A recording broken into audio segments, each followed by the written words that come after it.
up, guys? Nate and Sutton back with another video. And today we are talking about anxiety. We're talking about surrendering worry about the future and being provided for. All things that I know I myself struggle with, and I think a lot of people struggle with. And we're going to be talking about ways to overcome that today. This is our first message video back, and I'm very excited to get back to our roots. And I think from here on out, we're going to be trying to do a lot more message style videos. Yeah, so this message comes from a sermon we had at church recently where the pastor was talking about a very simple prayer that helps you overcome a lot of these daily struggles that I think a lot of us have. And it's that revolved around worrying about the future, worrying about being provided for, worrying about even our wants and things that we want, and our contentment or our lack of contentment.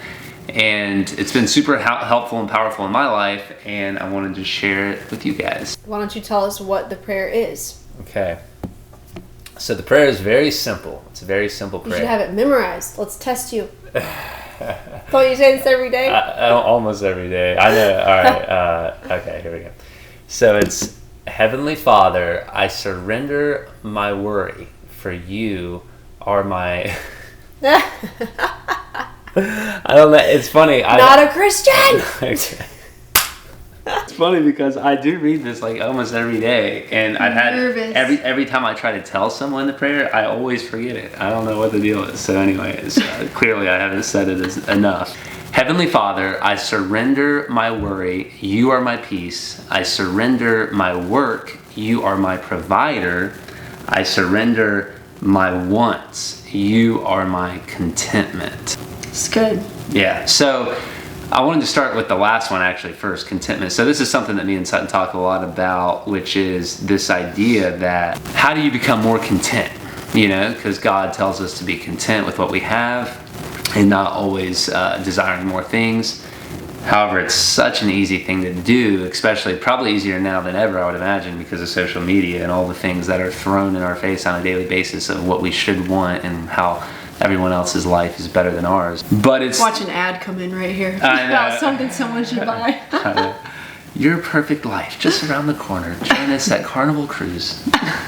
But anyway, yeah, so as you can tell, I sound a little nasally, and that's kind of where I want to go with contentment. I just got blasted with like some kind of virus or something where I was just out for 24 hours, which I'm thankful it wasn't longer than that. But anyway, I was feeling so terrible with like very high fever and all this stuff.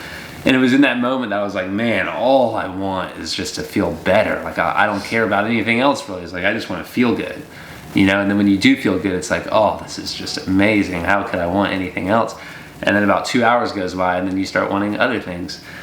So it's kind of, I just feel like that's so true that, you know, other than being saved and having a relationship with God, it's like if you're healthy and you aren't in pain, I mean, how could you want anything else really? But anyway, so this is just a constant prayer that I have to have every day in order to stay in check, which is that I need to surrender all these wants that I have and these desires that I have. And it's also that balance of having like, you know, not complacency, but like striving for more, but also being content with what you do have. And I think that really just, you get that strength from God and praying about it. Yeah, I do feel like social media has definitely, like he said, become a big thing when it comes to contentment and wanting more. Is like you see, especially Pinterest, you know, you see things on there and you're like, oh, if I had that outfit, I'd be so cute, or I need that makeup or that skincare or that thing in my house or whatever it is. It's like, yeah, it's always in your face, and it is kind of hard to just look past those things, but I do think it's wise, and it's just important to not get caught up in the things of the earth, because, you know, God tells us those things are fleeting. They're all going to pass away. You cannot bring anything with you to heaven except for people. So that's what we should be striving to do, is just bring as many people with us to heaven as we can and not be so worried about earthly desires. Write this prayer down. I literally wrote it down on a sticky note, put it on my desk so that it's in front of me all the time. So the other one is worry. Heavenly Father, I surrender my worry, you are my peace. I mean, how much do you worry? You probably don't worry as much as I do, or the average person, but do you worry at all? So. I know, this one is kind of funny because when I read this prayer, I was like, and it sounds funny to say, but I really don't worry. Like, I'm not. That's your spiritual gift, isn't it, faith? Yeah, faith is my spiritual gift, and I'm just not a big worrier, and I don't really think about things that I can't control that much. But I'd say if I just had to say one, something I have thought about before is about, we're new to homeschooling our kids.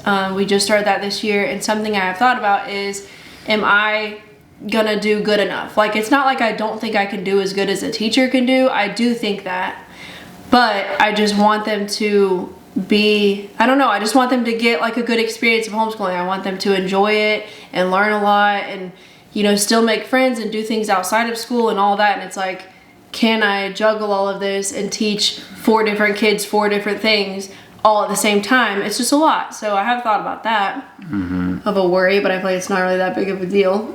Yeah, I would say my biggest worry comes in the form of like the second line, which is, Heavenly Father, I surrender my work, you are my provider.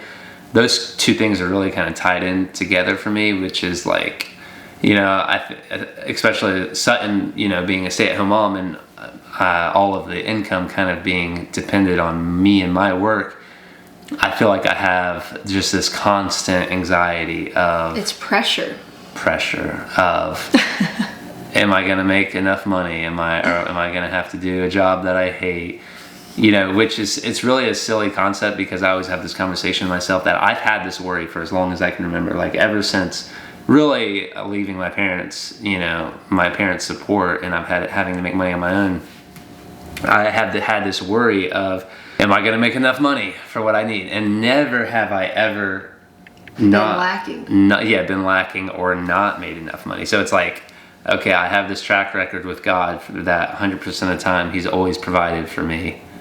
And look at the birds of the air, they're provided for. I know, but yet here I worry every day about it. It's like, if you view it that way, it really kind of makes me sound insane, but it is just a constant like thing that I battle. I feel like whenever worry does sneak in, it's obviously from Satan. God does not want us to worry, and clearly says in the Bible, like, do not worry. So whenever it does happen, I almost feel kind of bad. Like, it just, to me, shows a lack of faith, or like I'm not trusting God with whatever it is that I'm worrying about. Maybe that's why He let me marry. He brought me a woman that her spiritual gift is faith. It's like the antidote to worry. We did ask each other recently on a date, what is a feeling that the other one has that like you wouldn't necessarily want to experience? And this was mine for him, is like, I wouldn't want to feel the pressure of needing to provide for a family of 6 people by myself. Yeah, so this prayer has just been super powerful for me in these areas of my life, and I thought it might be powerful for some of you guys out there. So tell us, what do you guys struggle with? How do you feel like this prayer could be powerful to you?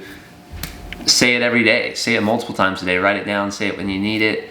And let us know if it's helpful to you. This was Nate and Sutton, sowing seeds of truth, love, and inspiration, one view at a time. And that is our prayer to fight anxiety, worry, and your desires.